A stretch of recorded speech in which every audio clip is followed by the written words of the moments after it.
টেবিলের ওপর রাখা কফি মগটার চারপাশে জমে থাকা বাষ্পগুলো কখন যেন হারিয়ে গেছে, ঠিক যেমন আমাদের 5 বছরের অভ্যাসগুলো এক নিমিষে হাওয়ায় মিলিয়ে গেল। আমরা দুজন মুখোমুখি বসে আছি, আমি আর নদী। ঠিক এই কফি শপে, ঠিক এই জায়গাটাতে বসে নদী একদিন আমাকে প্রথম ভালো লাগার কথা বলেছিল। সেদিন ওর চোখের কোণে যে লজ্জা মিশ্রিত উজ্জ্বলতা ছিল, আজ ঠিক তার উল্টো পিঠ দেখতে পাচ্ছি। একটা থমথমে নীরবতা আর অদ্ভুত ক্লান্তি। আমি কফি কাপটা হাত দিয়ে একটু নাড়তে নাড়তে বললাম, তাহলে এটাই শেষ নদী? নদী মাথা তুলে আমার দিকে তাকালো। ওর চোখে জল ছিল না, কিন্তু সেই চোখের গভীরের শূন্যতা আমাকে ভেতর থেকে নাড়িয়ে দিল। ও খুব হালকা গলায়, যেন নিজের সাথে নিজে কথা বলছে, এমনভাবে বলল, সব গল্প শেষ পর্যন্ত উপন্যাসের রূপ পায় না আকাশ। কিছু গল্প অসম্পূর্ণ থেকে সুন্দর। আমি একটা তিক্ত হাসি দিলাম, নিজেকে সামলে নেওয়ার চেষ্টা করে বললাম, সুন্দর? তুমি এটা কি সুন্দর বলছো? যে মানুষটার হাত ধরে একদিন একটা গোটা পৃথিবী বদলে দেওয়ার স্বপ্ন দেখেছিলাম, আজ নিজের ইচ্ছায় সেই হাতটাই ছেড়ে দিতে হচ্ছে। এটার মধ্যে বিন্দুমাত্র সৌন্দর্য কোথায় নদী? নদী আর নিজেকে ধরে রাখতে পারলো না। টেবিলের ওপর রাখা আমার হাতের ওপর ওর হাতটা রাখলো। তার আঙুলগুলো হালকা কাঁপছিল। ওর ঊর্ধ্বশ্বাসে বলল, তুমি বিশ্বাস করো আকাশ, এই সিদ্ধান্ত নেওয়া আমার জন্য পৃথিবীর সবচেয়ে কঠিন কাজ ছিল। কিন্তু আমাদের পথগুলো এখন দুটো ভিন্ন সমান্তরাল রেখার মতো। যত দিন যাচ্ছে এক হওয়ার চেয়ে বেশি আমরা একে অপরকে আঘাত করছি।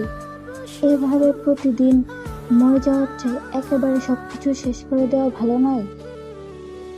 আমি চুপ করে রইলাম। আমি জানি নদী মিথ্যে বলছে না।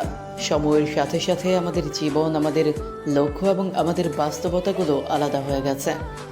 অহংকার আর না বলা অভিমানের পাহাড় আমাদের মাঝে এমন এক দেয়াল তুলেছে যা আর ভাঙার নয়। ভালোবাসা হয়তো ফুরিয়ে যায়নি, কিন্তু একসাথে পথ চলার শক্তিটুকু আমাদের আর নেই।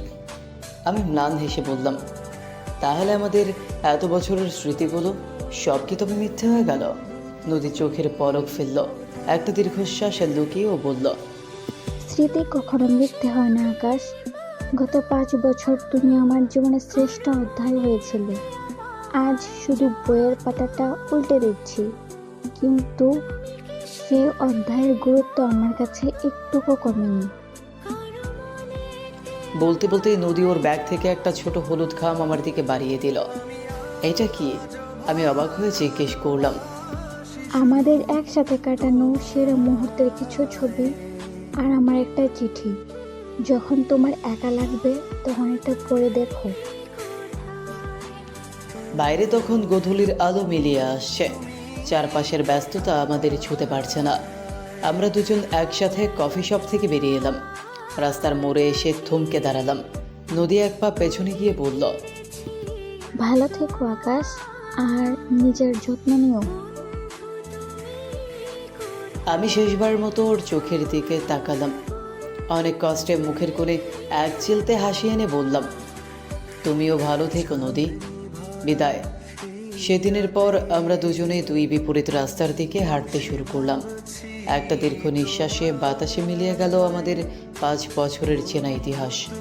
রাস্তা যতই আলাদা হোক না কেন, জীবনের বাকি পথটায় বুকের বাঁ পাশে একটা চিরস্থায়ী শূন্যতা আর কিছু অমলিন স্মৃতি নিয়ে আমাকে একা হাঁটতে হবে।